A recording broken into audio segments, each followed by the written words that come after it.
नमस्कार, ESPN 9 news देख रहे हैं आप। आपके साथ मैं हूं मानसी जायसवाल। साल 2024 के लोकसभा चुनाव से पहले सभी पार्टियों ने जोरों शोरों से तैयारियां करनी शुरू कर दी हैं। ऐसे में चाहे तमाम विपक्षी पार्टियां एकजुट होने की कोशिश कर रही हैं और भारतीय जनता पार्टी को सत्ता से बेदखल करने की जद्दोजहद कर रही हैं, लेकिन क्या वाकई प्रधानमंत्री नरेंद्र मोदी को टक्कर दे पाएंगे तमाम विपक्षी पार्टियां? ये एक बड़ा सवाल बना हुआ है। लेकिन आपको बता दें, अखिलेश यादव यूपी में लोकसभा चुनाव के दौरान ये दावा कर रहे हैं कि वो यूपी में 80 से ज्यादा सीटें जीतने वाले हैं, और वो भी अकेले दम पर। आपको बता दें, योगी सरकार पर लगातार हमला बोलते रहते हैं अखिलेश यादव, और इस बार भी उन्होंने योगी सरकार पर बड़ा हमला बोला है। उन्होंने क्या कुछ कहा है, सुनिए। इसी बस में हम लोग 22 में मिले थे। 22 के बाद ये बस रुकेगी नहीं। लोक जागरण यात्रा, लोक जागरण सम्मेलन, लोक जागरण प्रशिक्षण शिविर, इसी तरह से समाजवादी पार्टी की कोशिश होगी पूरे प्रदेश में चलाएं, जिससे आने वाले समय में जो चुनौतियां हैं समाज के सामने, देश के सामने और प्रदेश के सामने, उन चुनौतियों के बारे में पार्टी के कार्यकर्ता गांव-गांव जाएं, जनता तक पहुंचाने का काम करें। क्योंकि भारतीय जनता पार्टी लगातार प्रोपेगेंडा करके, लगातार झूठा प्रचार करके, जो हमारे लोकतांत्रिक मूल्य हैं, जो हमें आजादी मिलने के बाद इतने लंबे संघर्ष, देश को स्वतंत्रता आंदोलन में जो लोग शहीद हुए, जिन लोगों के सपने थे, इस अमृत काल से पूरे नहीं हो रहे हैं।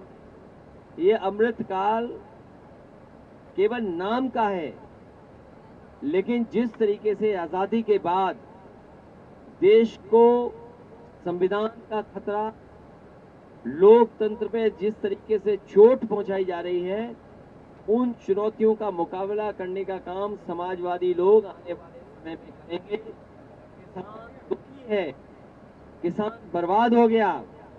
उत्तर प्रदेश में गेहूं की खरीद नहीं हुई, धान में किसान बर्बाद हुआ, गन्ने का अभी तक सरकार भुगतान नहीं कर पाई है।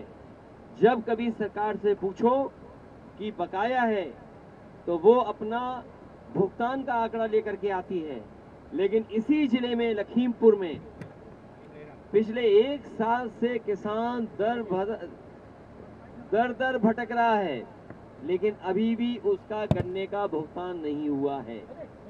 क्या ये बीजेपी की साठगांठ नहीं है कि उद्योगपतियों से खरीदवा दिया गेहूं और उद्योगपतियों के इशारे पे नहीं कर रहे हैं भुगतान? वहीं किसान के बाद नौजवान दुखी है। अग्निवीर जैसी टेम्परेरी नौकरी, आदि अधूरी राष्ट्र सेवा का जो सपना दिखा रही भारतीय जनता पार्टी, उससे नौजवान दुखी है। ये जो आउटसोर्स से आरक्षण से खिलवाड़ हो रही है, लगातार प्राइवेटाइजेशन से जो आरक्षण से खिलवाड़ हो रही है, यूनिवर्सिटियों में एक ही रंग, एक ही विचारधारा के लोगों को बैठा करके नौकरियों पर हमला हो रहा है। इन सब चीजों से मुकाबले के लिए, जनता को जागरूक करने के लिए समाजवादी पार्टी का इसी तरह के कार्यक्रम लगातार चलते रहेंगे। लोक जागरण यात्रा, और समाज में और दूरियां तभी कम होंगी जब हम सामाजिक न्याय के रास्ते पर चलें, और सामाजिक न्याय का रास्ता बिना जाति जनगणना के पूरा नहीं हो सकता। और जाति जनगणना से सामाजिक न्याय भी मिलेगा, समाज भी मजबूत होगा, लोकतंत्र भी मजबूत होगा, और जाति जनगणना से लोकतंत्र और संविधान पर ज्यादा जनता का भरोसा बढ़ेगा।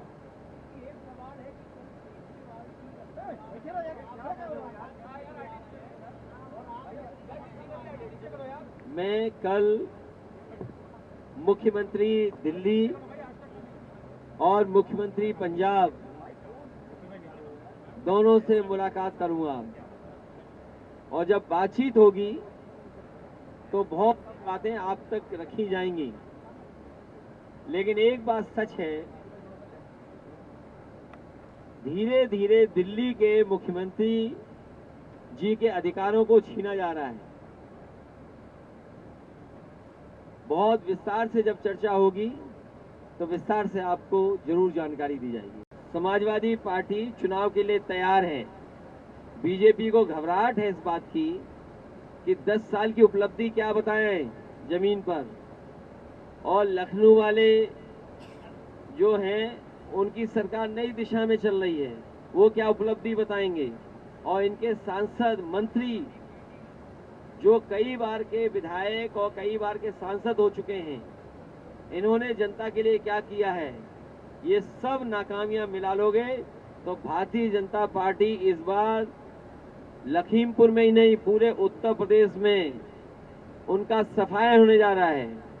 14 में आए थे, 24 में चले जाएंगे। सर, ये सच कंटिन्यू रहेगा क्या?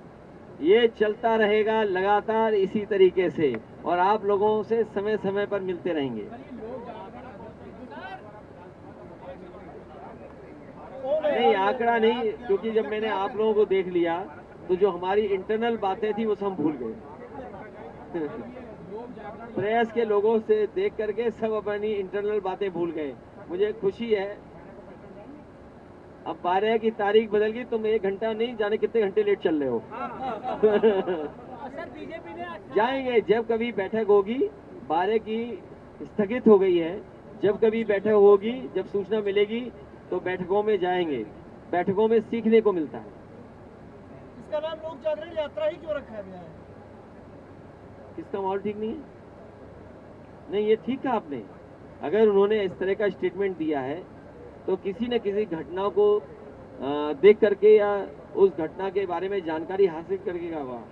आप बताइए, लखीमपुर जो किसानों के नाम से जाना जाता है वो थार गाड़ी से नाम जाना जाता है। आप गूगल पे टाइप करिए थार, आपको लखीमपुर का नाम आ जाता है। लखीमपुर की पहचान थी हमारे यहाँ के किसान, हमारे मेहनत करने वाले यहाँ किसान समाज। अब क्या पहचान है? अत्याचार और अन्याय का प्रतीक थार, वो देखने को मिलता लखीमपुर में। जो उन्होंने कहा, मैं नहीं जानता किस संदर्भ में कहा, लेकिन अगर कन्नौज की घटना देखें, एक सांसद अपने सभी गुंडों के साथ जाता है और चौकी में जितनी पुलिस मिलती है उसकी पिटाई करता है। क्या ये संभव है? ये अगर किसी और ने किया होता, अगर पुलिस से थोड़ी भी बदसलूकी होती तो ये सरकार बुलडोजर चलवा देती उसके घर पे। क्यों ये बुलडोजर नहीं चला रही सांसद के घर पर? बेटियां चिल्लाते चिल्लाते दिल्ली में न्याय मांगते मांगते थक गई। इसीलिए मुझे लगता है लोगों ने चिंता व्यक्त की होगी और लोग चिंता व्यक्त करते हैं।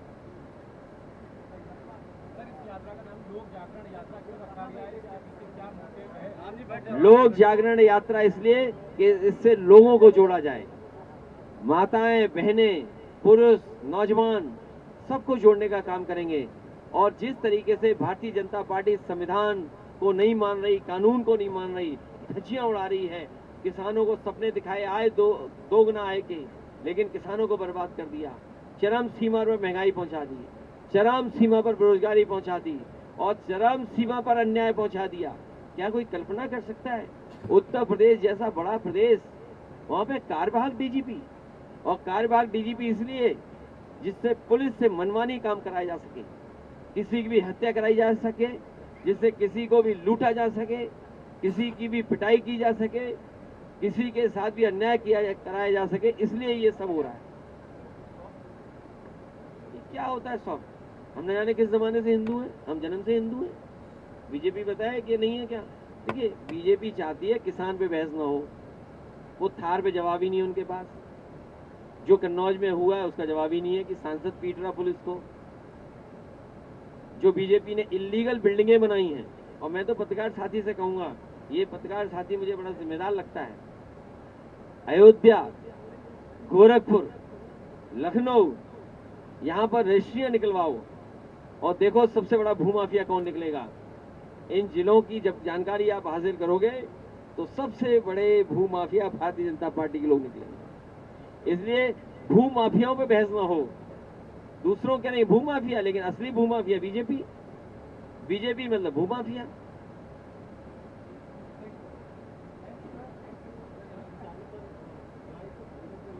किसका? नहीं, ये जितने भी मुकदमे इस तरह किसानों पे लगते हैं, सब मुकदमे वापस लेने चाहिए सरकार।